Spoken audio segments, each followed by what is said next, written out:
Yeah, bro, they said I'm not getting promoted because I didn't speak up during the Q1 planning. Wait, there is a Q1 planning season? Yeah, and no salary hike as well because I didn't course correct myself during the mid-year review. What?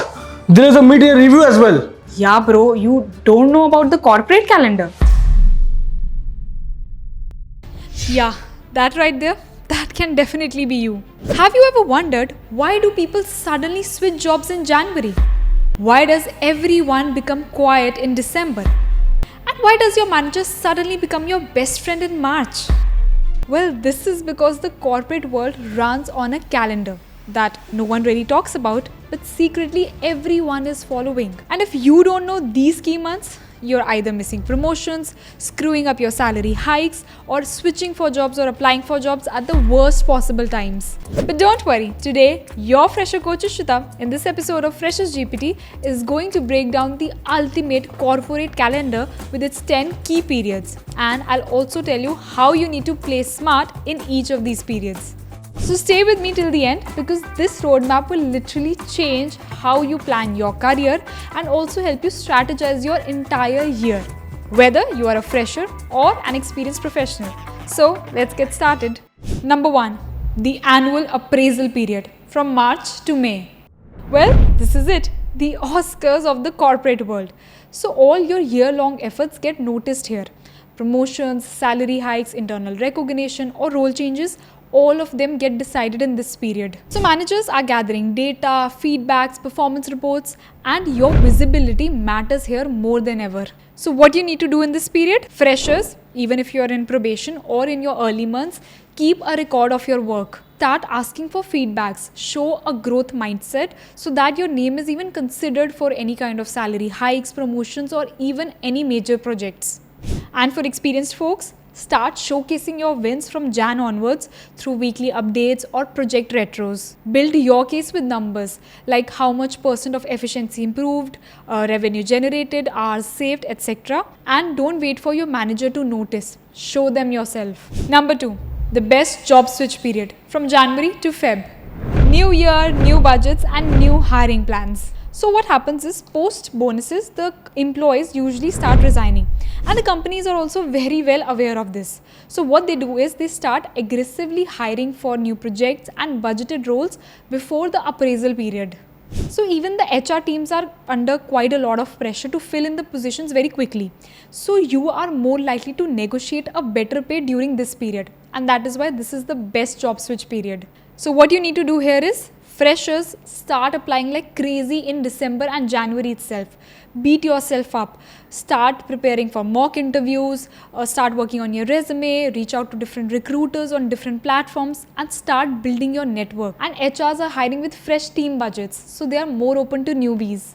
And someone who's looking for a switch, this is your time. Start updating your resume before your bonus lands. Use this time to move into better paying jobs or leadership roles. Highlight your fresh goals and align them with the companies you are targeting. Trust me, it adds impact. Number 3, the Q1 budget planning from January to March. So this is where the roadmap of the year gets designed.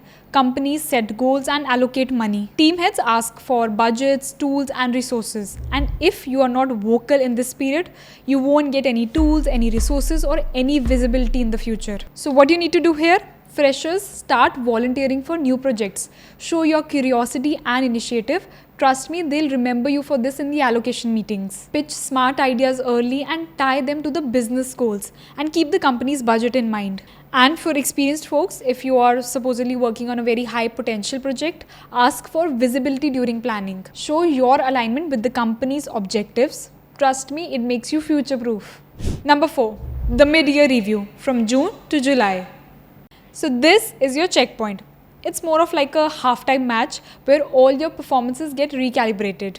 So mid-year reviews give you a chance to course correct yourself before the year ends. So goals can shift during the mid-year based on the company's direction, and underperformers usually get noticed in this period for the improvement plans. So what you need to do here is constantly ask for feedbacks. Ask if I'm doing something wrong or how can I improve myself. Start noting your achievements. You'll need that for the year-end review. Do a self-review before your manager does. And after that, request for a checkpoint call with your manager even if it's not scheduled. And for experienced folks, I would say you need to adjust your focus in this period. Ask for more visibility task or any strategic projects that are available in the company. Number 5. Team reshuffle period from June to August. So this is the time when people get moved, promoted or even laid off. Teams merge, new roles open. It's basically like a musical chairs. So either you grab a better seat or risk losing one. And internal movements are quite easier during this period because new managers come, which means new dynamics and also new chances for you to grow. So what you need to do here is, freshers, be flexible. New managers might bring new opportunities for you and start saying yes to projects that are out of your comfort zone. And for experienced folks, talk to the HR or skip level managers if you want to explore new roles internally. And for that, you need to start networking also internally because people who speak up have more chances of getting reshuffled upwards. And this is a great time to ask for stretch projects if you want to prove yourself. Number 6, the bonus season from December to Feb. The most awaited season of the calendar. So this is the calm before the job switch storm because when money drops, silence follows. And bonuses are mostly based on your performances from April to December.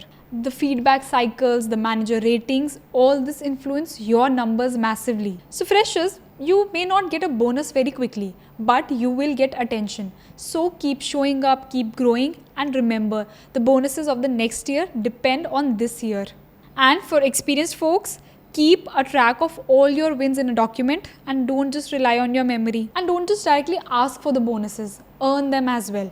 And be proactive during the feedback meetings. If you feel under-rewarded, prepare for a Jan switch.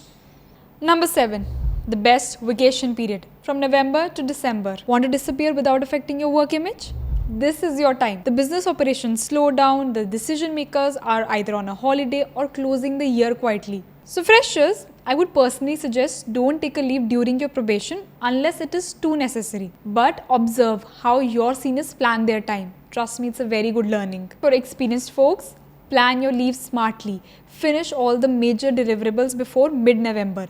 And you can also use this time to upskill yourself or work on any side projects quietly. You can also build your relationships and work on networking. And disconnect guilt-free. Trust me, you have earned it. Number 8. March, the financial year end. Okay, so the pressure is real here. Everything gets measured.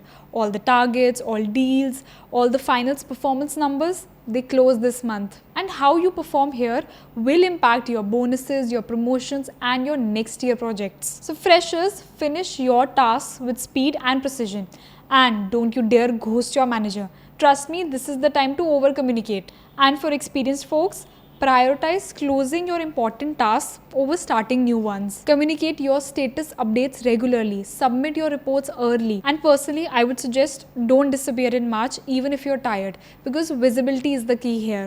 Number 9, the audit season from Feb to April. Okay, so think of this as the exam checking time because all your processes, all your data, all your projects are up for scrutiny here. And even the teams are asked for detailed data. And sloppy documentation can affect your team reputation and also yours. So what you need to do here is maintain a clean record of all your work from day one. Try anticipating what kind of reports your team might need. Be audit ready. And double check your data entries, your timelines, your project files because the audits love catching old errors. Keep your communication trails clean. And if you are in client-facing roles, keep your email trails and your status decks updated. And lastly, the end of Q4 wrap-up from October to December. So this is the final sprint of the year where companies do the final scorecards. And treat this as your last chance to push in that achievement, lead one more project or fix any slip up. So what you need to do here is prepare your self-review now. Pick up that one task and deliver it exceptionally well and volunteer for tasks that others don't want to do. Trust me, this gets you noticed. And anyone who shines here stays at the top of mind for Jan opportunities. And lastly, avoid burnout, but don't fade away either. And that's it.